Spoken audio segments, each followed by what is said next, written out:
Witam serdecznie po raz kolejny w naszej serii dotyczącej katastrof morskich i dzisiaj chciałbym przedstawić sytuację z 1987 roku. Wprawdzie nie było tam żaglowców, tak jak tutaj na zdjęciu zrobionym, na tym obrazie zrobionym przeze mnie, ale dałem go taki do przemyślenia.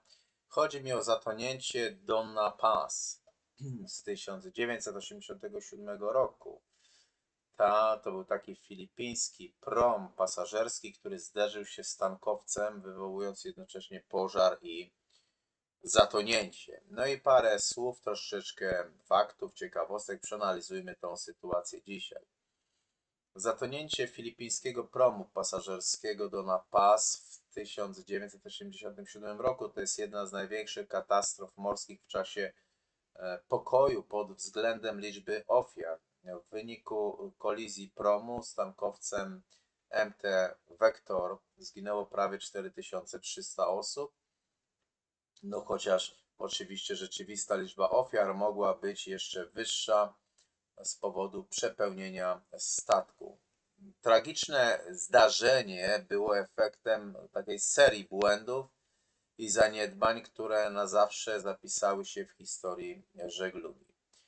Prom Donna Pass został zbudowany w 1963 roku w Japonii, a następnie on został sprzedany do Filipin, gdzie obsługiwał trasę między wyspami kraju. Statek miał oficjalną pojemność wynoszącą 1518 pasażerów, jednak w momencie katastrofy na pokładzie znajdowało się ponad 4000 osób, co wielokrotnie przekraczało jego dopuszczalną liczbę pasażerów. 20 grudnia 1987 roku Donna Paz wyruszył z Teloban na wyspie Leyte w kierunku Manili i w godzinach wieczornych wśród spokojnych wód doszło do kolizji z tankowcem MT Vector, który przewoził ładunek benzyny i innych łatwopalnych materiałów.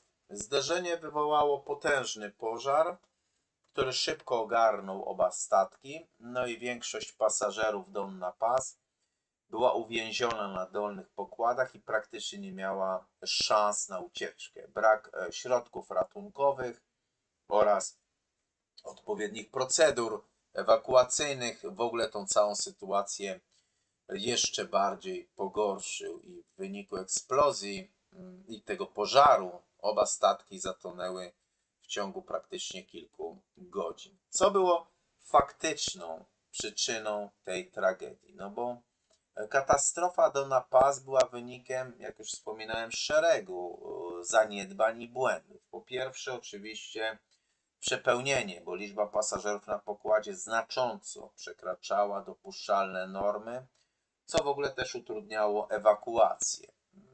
Tankowiec MT Vector płynął w ogóle bez ważnej licencji, a jego załoga nie miała w ogóle odpowiedniego przeszkolenia. Dodatkowo istniał jeszcze brak procedur ratunkowych, bo Donna Paz nie była wyposażona w wystarczającą liczbę kamizelek ratunkowych czy też szalów ratunkowych. Kolejna sprawa to wspomniana przeze mnie benzyna, gdyż benzyna jest tym czynnikiem zapalnym, więc ładunek MT Vector składający się z tysięcy baryłek benzyny spowodował szybkie rozprzestrzenianie się tego ognia. Jeżeli byśmy się zastanowili nad takimi troszeczkę ciekawostkami historycznymi, to zatonięcie Donna Paz pozostaje praktycznie najtragiczniejszą katastrofą morską w czasie pokoju. Spośród tysięcy pasażerów, jak już wspomniałem, którzy byli na pokładzie, uratowało się zaledwie 24 osoby. W filipińskich mediach Donna Paz zyskał niechlubne miano i nazywano go po prostu promem śmierci.